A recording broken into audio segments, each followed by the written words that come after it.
The Interceptor brought us retro charm and a great engine, but the Bear 650 might be what Royal Enfield should have built first.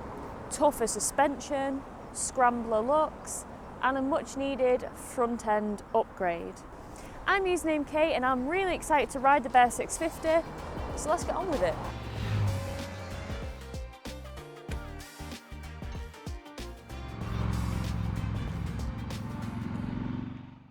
With a name inspired from the legendary Big Bear run of the 1960s and honouring racer Eddie Mulder's, or Fast Eddie's, unforgettable win with its special 249 colourway, it blends heritage and a fresh attitude in one rugged twin. It's available in 4 striking colours: Wild Honey, Petrol Green, Golden Shadow, and the 249 tribute livery inspired by Eddie's number.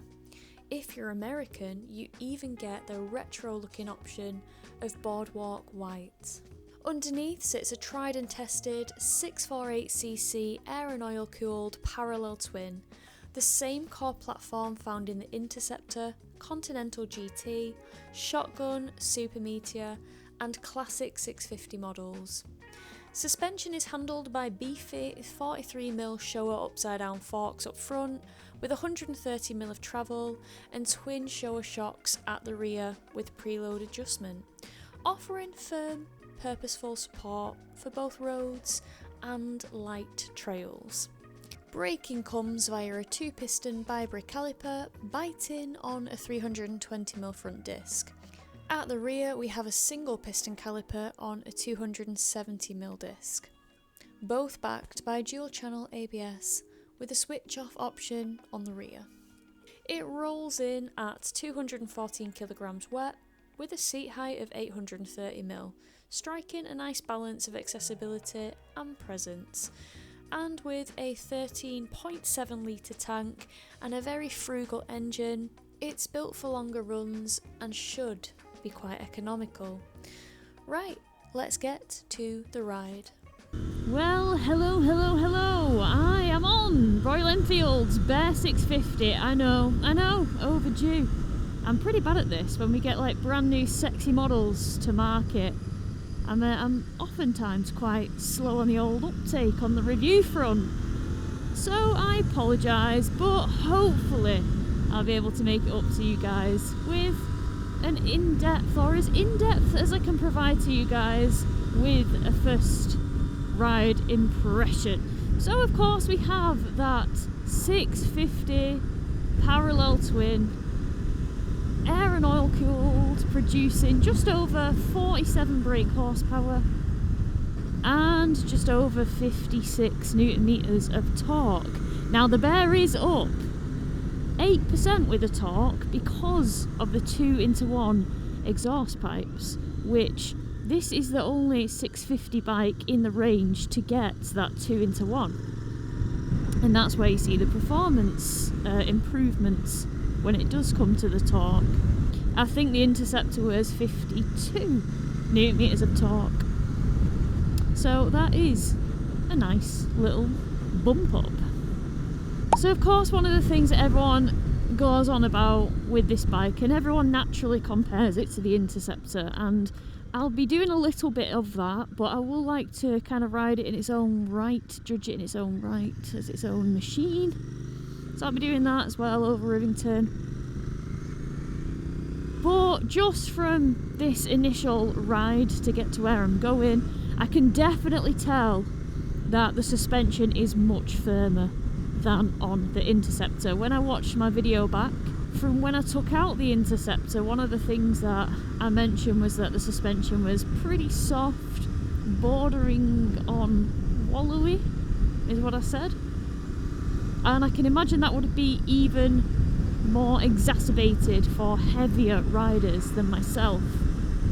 In a good year I'm 9 stone, in a bad year I'm 10, so yeah, a little bit lighter than your typical average rider, I guess. But one of the things that you can notice straight away is that the suspension is much firmer. Now I'm going to take it over Rivington and hopefully over some bumpy roads and see if they've got it right. But I tell you what, one thing that I absolutely love about this bear that they've given me is I've got it in Golden Shadow, and I think it might just be my favourite colour option because it's the only colour option to come with gold forks, and especially with the headlight grille that's been spec'd on this bike. The gold forks and the headlight grille, it just looks so nice. Kind of feel like it makes it look more expensive than it is, and I know that's controversial because there's a lot of gold fork haters out there, but I am not one of them. Ooh, where's the hold up, cyclist? Of course. So in terms of the engine, we still have that under-stressed parallel twin, 650 engine, 47.4 horsepower. It is a bit of a bomb-proof engine.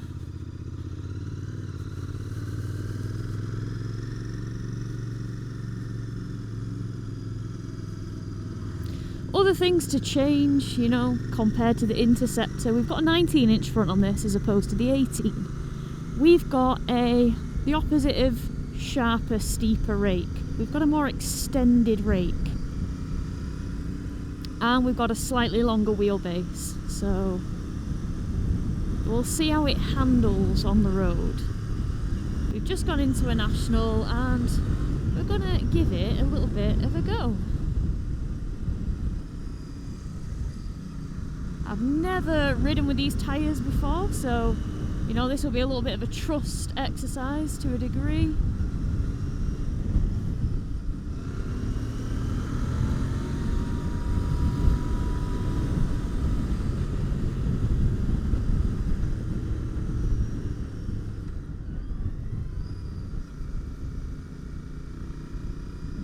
Oh, not traffic. We'll see if we get an opening. We'll see. No, we ain't got one. If this car wasn't coming down, oh, that would have been our opening. We'll see what damage we can do. Come on, 47 horses, you got this. Yeah, boy. Look at that. We didn't even break the speed limit. So, yeah. Because we've got that bigger wheel, and that more stretched out slightly rake, I wasn't expecting it to handle as well as perhaps the Interceptor, which is a great handling bike, just a little bit let down by its wallowy suspension. But I've got to say, I don't really have any gripes so far.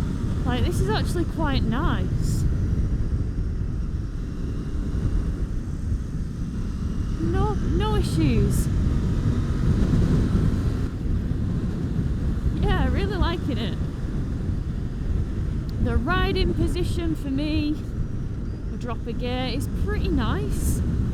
It's slightly more lent forward on the bars than I was expecting for a Scrambler style machine.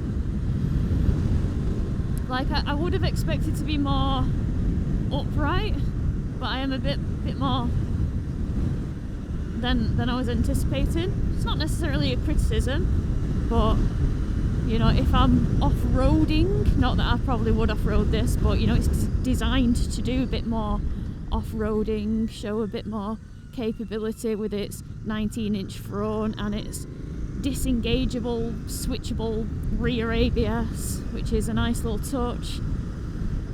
Obviously there's no switchable traction control because it doesn't have any traction control to begin with. We love an uncomplicated ride. Take up all the roads, don't mind us. Yeah, so these are quite bumpy. It's relatively firm, but not problematic. I don't think it's problematic, certainly not for my weight, although suspension is so subjective, so dependent on your weight. That's why you shouldn't really ever just take a reviewer's word for a bike being good or bad, because you got to get out on it yourself. You gotta get out and give it a go.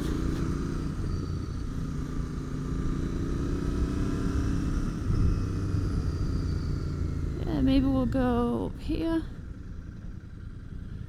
Usually lots of horses down here. And caravans stopping for the dogging spots.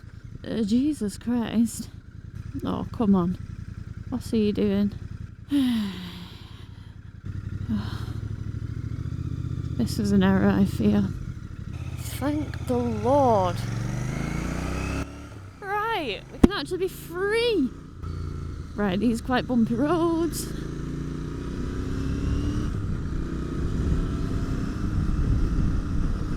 Okay. Yeah, that was firm over those bumps, but not jarring.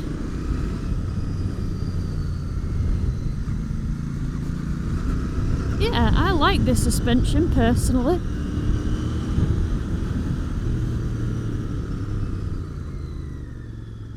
You know, terrible road surfaces, let's hit it all.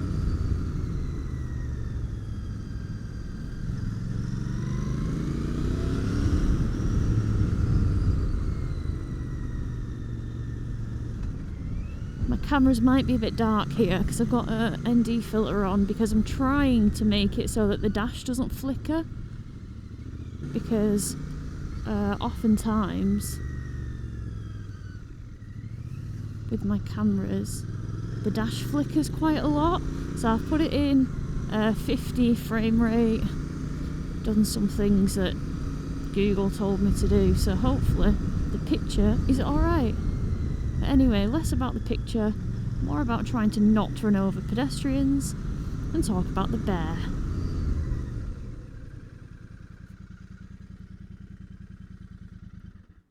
And stopping for horses. Sorry.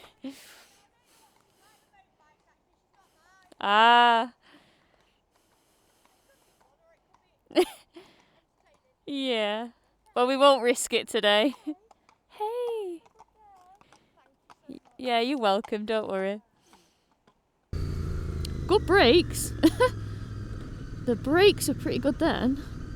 As you could see, my emergency stop for the little horseroo was adequate. Lots of walkers and lots of doges out today.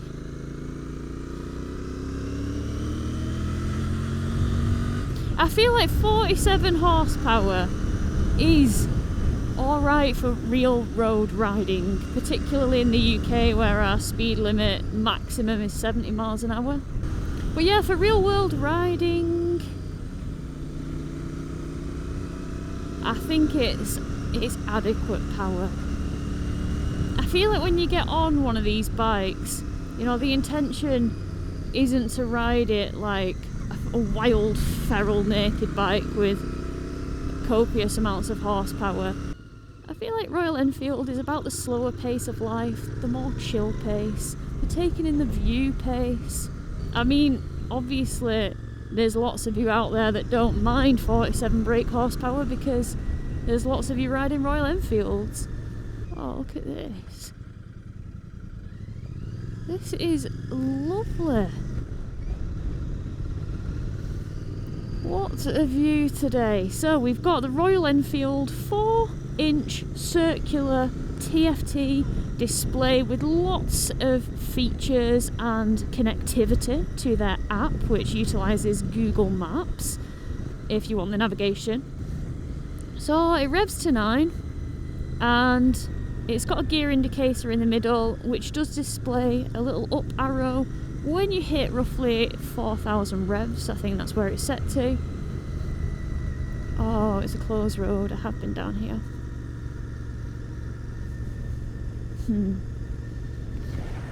I'll have to spin it around, but it might be a nice opportunity to, if it's not too dark, to talk you around the bike. Of course it was too dark. What was I flipping thinking? Anyway, I wanted to show you guys around the bike. I wanted to zoom in the details of the bike, look at the welds, look at the build quality. So that's what we're going to do now, and then we'll jump back to the riding. So yes, let's crack on. Okay, so let's have a an up close and personal look. I really like this badge, love that detail, it's great. Love this colour scheme, I like the tank shape. If we pan down, the engine is, you know, very typically Royal Enfield with that 650 lump that we know and love. Particularly like that this is blacked out for the Bear. Everything looks nice, you know. Oh, yellow tape looks a bit naff, could have gone black with that. Again, I can see some colourful stuff going on down there with the wires. And again in there, but I do think it is pretty well put together.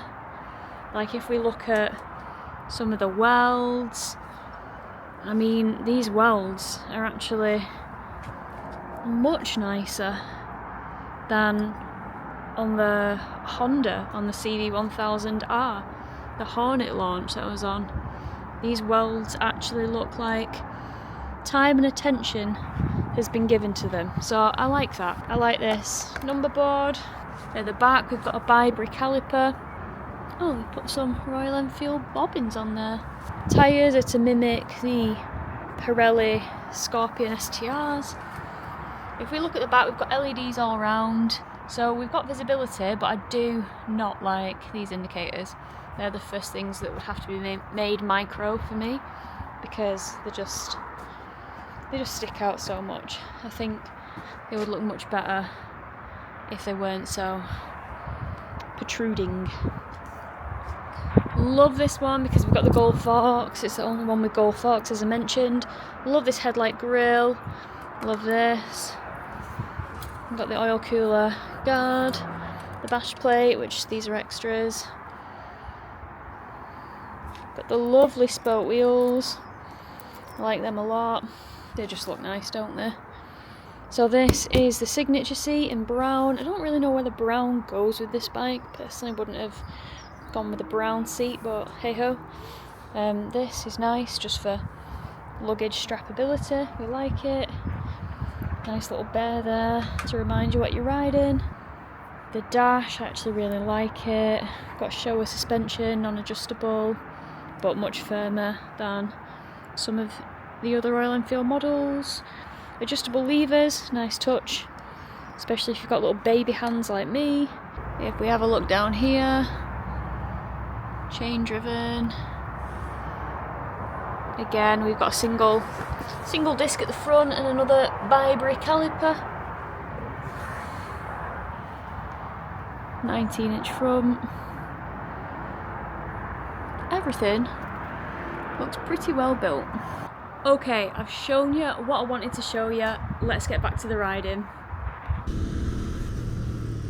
Yeah, I guess it is a little bit firm, but it handles wicked. You can really throw it into bends, in my opinion. And again, the tyres are an unknown, but I'm trusting them. Okay, actually, woo, that was jarring. That was particularly jarring. And that makes me think, over that kind of surface, I'm not off-roading. I'm just going over some pretty terribly laid tarmac, or degraded tarmac. So yeah, it might be a bit too hard for, you know, if it was going to be a proper off-road goer. Do you know what I mean?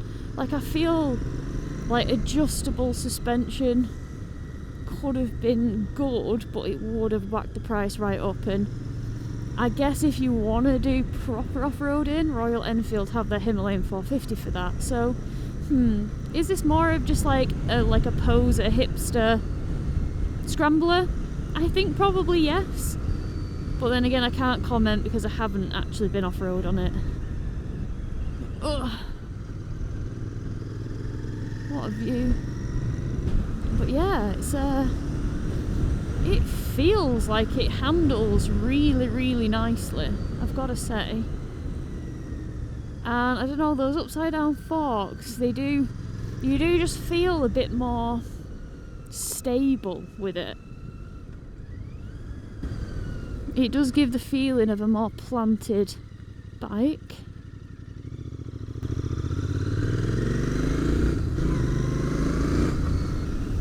actually do like that dash. I'm not opposed to it. I'm not against it.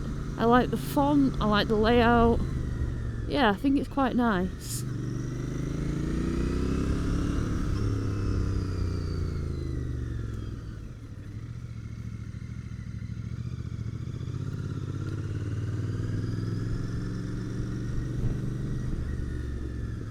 Purposely hitting the terrible bumps, which they're alright if you're not hitting them hard. It's if you hit them hard, then you're like, ugh, as demonstrated before. Third gear, nice amount of pull.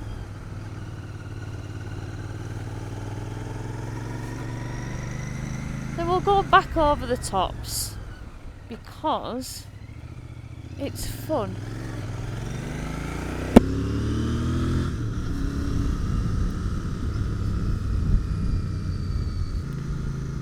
We'll hopefully be able to overtake at the top.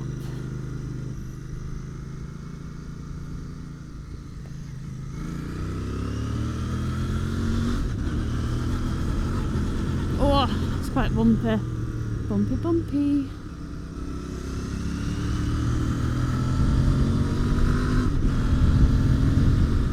Get to the speed limit nice and swiftly.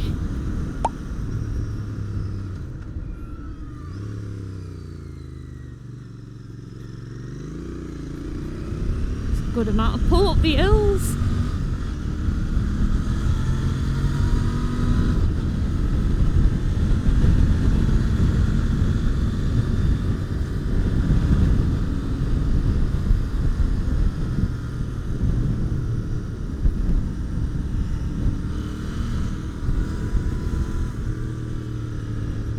Oh, that was alright.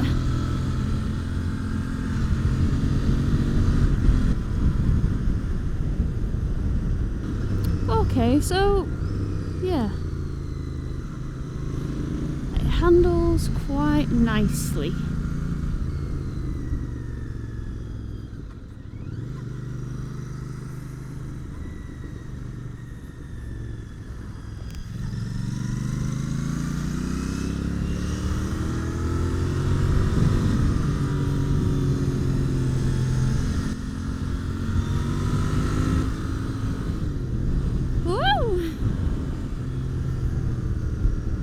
Slow it down a little bit, flow it round, alright.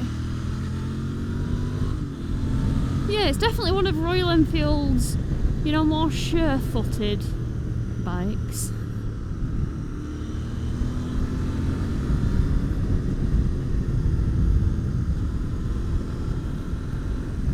We can commit to here. Alright, yeah, okay. I like how the Bear handles. I like how it handles. Like I was saying, I do feel like Royal Enfields are designed for a more chill way of life, but if you've got an itch that you kind of want to scratch, it'll scratch it. We've got LED lights all around with this, which is a bit of a nice upgrade from the Interceptor, which from a distance looked like a candle in the wind. I've got to say, this signature seat is mega comfy from my limited experience with the bike, of course, given that this is a first impressions more than anything else.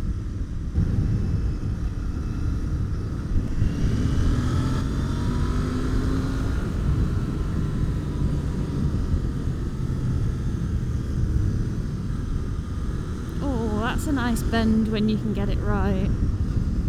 Is quite tight.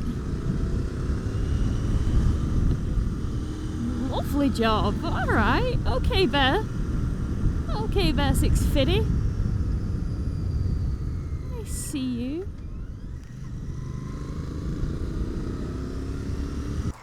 Right, I'm going to try and hit you guys with my pros and my cons as quick as I can because I know that nobody likes a super long video and I love making them apparently.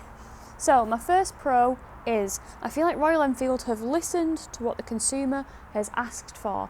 They loved the Interceptor 650, but they wanted firmer suspension and a lot of people wanted a more Scrambler-esque looking bike, so they've delivered exactly that with the Bear 650.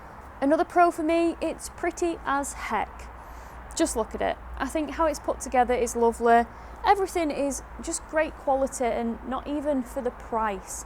Like, it's not, oh, that's good for the price. It's just nicely built, full stop, for a motorcycle. Like, everything seems well put together, as you will have seen in my little interlude where I zoom in on everything. You know, the quality of everything looks great, and yeah, build quality is good, and it is a pretty thing, so they're definitely pros. Another pro with all Royal Enfields to me is that they are just laid back plodders. You can just ride around, live your best life, enjoy the countryside, take in the scenery, and you're gonna feel great doing it. It's got enough pull and enough torque to do the overtakes, as hopefully you will have seen in the video. But yeah, it's not too crazy, but that is to its advantage, I think. It's not too crazy, it's a laid back lariat, and I think that really works in this bike's favour. Another pro, the amount of accessories available for the Bear 650. I mean, for a start, this bike is pretty laden with them. So we've got the black touring mirrors on this, we've got the black headlight grille, the black painted instrument cowl, the brown signature Scrambler seat, of course, the silver sump guard, and the silver oil cooler guard as well. So lots of accessories available. You can really make this bike look how you want to make it look, but obviously it'll cost you a bit more, but it's not a massively expensive bike to begin with. And yeah, I like that you have OEM options that are designed to fit on this bike. You know, it's not third party, it is designed and warranted, and yeah, there's loads of options and accessories, so that is a pro.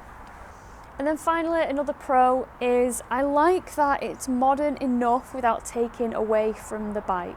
I feel like Royal Enfield haven't gone crazy. They've given us good, you know, tech features, such as that really nice 4-inch TFT display. They've put a very handy USB-C charging port at the side of it, so if you want to charge your phone on the go, and I think that's really nice because it's a Scrambler. We've got the disengageable ABS on the rear, which if they didn't give it that, then it really would be like, come on, you've given it the Scrambler aesthetic, but you know it's not going off-road, because nobody wants ABS on the rear when they're going over the gravel and the shale and off-roading. So yeah, it's got the right amount of tech, in my opinion. It's not gone overkill, they haven't got unnecessary stuff, and I feel like a lot of the manufacturers are very tech heavy, and that's their, you know, goal. That's what they want. They want all the features, they want all the functions. But I feel with Royal Enfield, they just kind of strip it back a bit.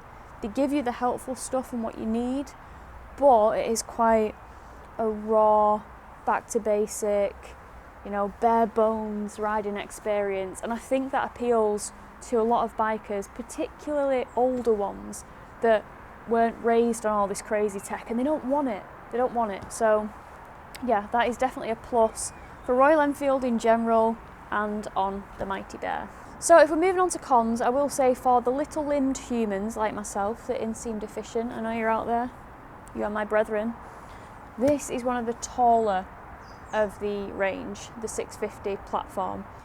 You know, you've got the Shotgun and you've got the Super Meter, which are super low. Then you've got the Interceptor and the Continental GT, which is, you know, a little bit taller but still very low. And then you've got this at 830mm. So when I got on this, I was like, oh my gosh, this is tall. Did a bit of research because I'm like, this isn't a standard seat.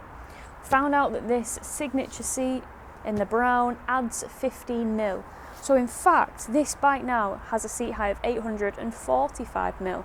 Of course, I can't comment on what the normal seat is like because I haven't ridden with it. I've just ridden with this, and it is a proper comfy seat, to be fair. But it is quite tall, as I'll demonstrate now.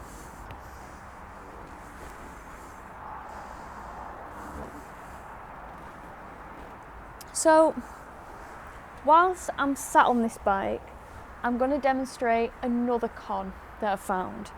So, although the riding position as a road bike isn't particularly offensive to me, I am quite a small person and I've got short arms and short legs. Still, we're a little bit leant forward and I am sat pretty much on the tank because that's kind of where I have to be because I'm small to get closer to the bars, and if I'm like this I'm too stretched like for the ride, so I've got to really sit quite far forward and almost on the tank, and I feel like if I was a guy with that firm suspension going over bumps, bang, you smack your nads, that's not a good day for anyone. So yeah, it's a bit of a strange riding position, and I got Mike to come and sit on it, and he was sat back here, probably where you're supposed to, and even he said that he found that he was reaching for the bars, and he's like twisted them and moved them forward a bit better for the reach. But still, he made a valid point that if you're off-roading, you don't want to be leant forward reaching. He thinks that they're, and I agree, that they're a bit too far forward and a bit too low. So yeah, that's definitely a con. And another con, have they gone a bit too far with the suspension stiffness? Perhaps. I can only speak as like I said, I'm 9 to 10 stone, probably somewhere in the middle at the minute. And I found it alright when you're just doing the country lanes and you're hitting the bumps and you're going, it's alright. When you hit them fast, as demonstrated, that's when things feel a bit jarring and a bit crashy and a bit bolt up the spiny, which isn't great. And it made me think, as I mentioned in the ride video, going off-road might have gone a bit too extreme with it, with the firmness of the suspension. So yeah, I guess that's a bit of a con.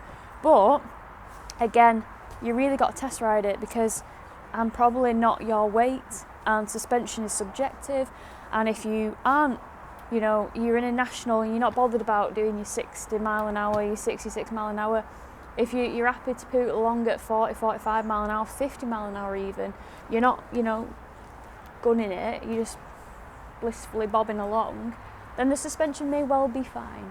I mean, it handles really nice. I think the Shotgun probably handles a bit better than it. Probably even say the Interceptor. But given the fact that, it has got slightly, stretched out rake by comparison, and it's got that bigger front wheel, I don't think it handles badly. Like, it gave me confidence, which was good. So the handling is great. But yeah, that suspension might be a con in theory, because I haven't off-roaded on it. If you've off-roaded on it and you've got an opinion on that, please comment down below. Tell me I'm talking a load of bollocks, if I am, or validate what I'm saying. Whatever you think, just let me know in the comments below. And yeah, I suppose they are my cons. They wanted a Scrambler version of the Interceptor that you can go and do off-roading and stuff like that. And it's great that we have the switchable ABS, of course, but should we have got the adjustable suspension? I know it would have bumped the price up, but it would have made it a more serious contender. But then would Royal Enfield want to do that because there's a Himalayan 450? I don't know. Certainly how it looks and how it rides as a road bike, as a street bike, I've actually really enjoyed it. Yeah, it's not too bad at all. It's just that that position is a little bit strange for me personally, but I could live with it, and I still enjoyed it when I rode it. So anyway, I'm rabbiting on now and just talking in circles. So yeah, if you've enjoyed this, please hit the subscribe button. I really hope you have. I try. And yeah, I'll see you guys on the next video. Alright, take care, and TTFN. Ta-ta for now.